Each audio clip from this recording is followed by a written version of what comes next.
Hello, ladies and gentlemen, and welcome to the Christmas countdown of his grandcats' most favourite wrestlers. We are now on day 23 of this list, and let us scroll right down, and I shall tell you exactly who it is. It starts with an M. Now's your time to take a guess. It is the $1 Million Man, Ted DiBiase, the man with arguably the greatest laugh in all of professional wrestling.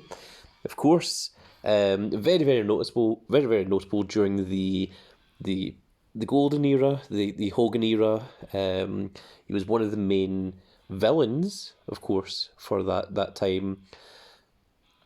He was supposed to win the world title, and actually technically did for a couple of days, where he was actually holding the championship, because he had managed to get Andre the Giant to sell him the belt for $1 million before it was overturned by Jack Tunney.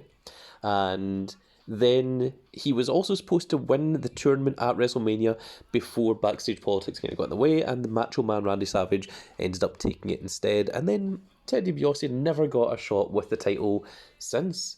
But in my mind, he was still a former world champion, even though he only had it for a couple of days. He did show up to house shows with the title. So in my mind, that counts, even though WWE doesn't acknowledge it. But he was one of the greatest in the ring in terms of doing promos. He could interact with the audience. He could improv, which is something I'm not very good at, as was very evident there. I forgot the word improv there. He could work off of the audience. He could work with what they were doing.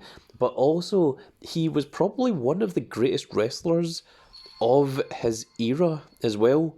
So, in terms of physical competing, really, I could compare the $1 Million Man, Ted DiBiase, to the likes of the modern day MJF. Very similar gimmick.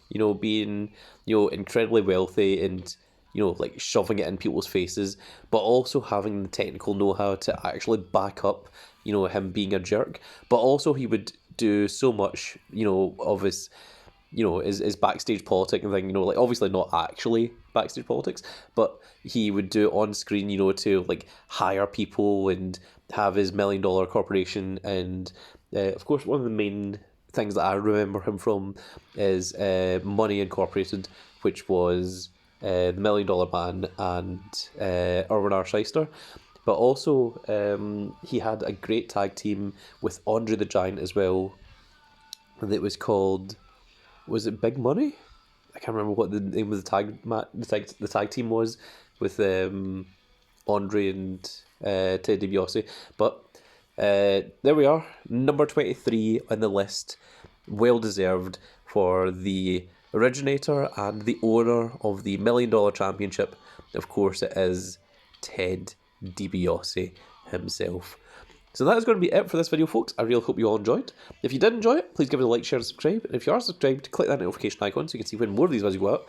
And if your list is different from mine, please let me know in the comments below who you would have at number 23 in your top 25 list. That's going to be it for this video, folks. I really hope you all enjoyed, and we'll see you all in the next video. Goodbye, everybody.